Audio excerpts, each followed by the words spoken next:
Well, is cinnte go raimsir seo tá ag meallan na slúirte isteach sa bharraige agus go iscí ar fud na tíre, ach tá bheirt go háirithe ag buint a ngascí féin amach san uisce ar bhaithe le carthanachtaí éagsúla.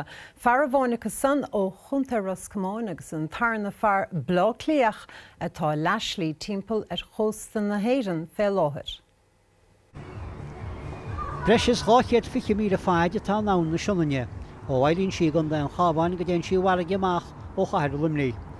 Is maith teacht náfachaí, agus sé sin bhí gáigeanna le seachtain ag fermór ógan grochanna gan Roscomáin Paul Little.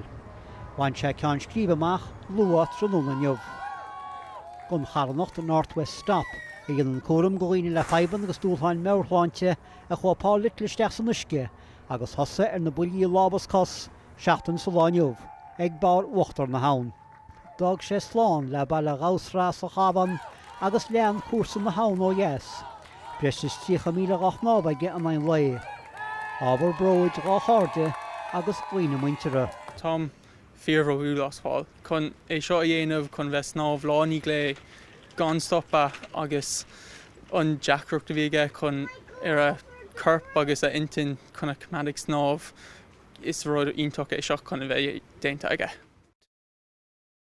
Mus a sáile an carthanachta le TV inis tá fear eile, dearm organ bleachlí a chomhúchas. Dag sé sin chuan na gaiileh ní rátaine, agus é mar raimige cóstan na héir na chimpalú. Eistir farige art ar 1,000 is é bhaile pobl hiamáin agus an náran na lai atá sesin san uisce.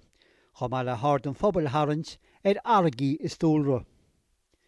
Tá sé le beala síos cósta hir na héireann faoi láthir. Chomh ar a bharige tá beagán chunta a bhain ach ar a tíhar tá sean an bhain des tá roicaní thar breá típan cóstaisceana. Na teacht chi smú tá an Aimseir couple áras í héide. Ní muid baidecha donna ar a ggósta héir ach bhí an ggósta héir sús go dúna gáil faoi muid cuine le do Aimseir go minic an.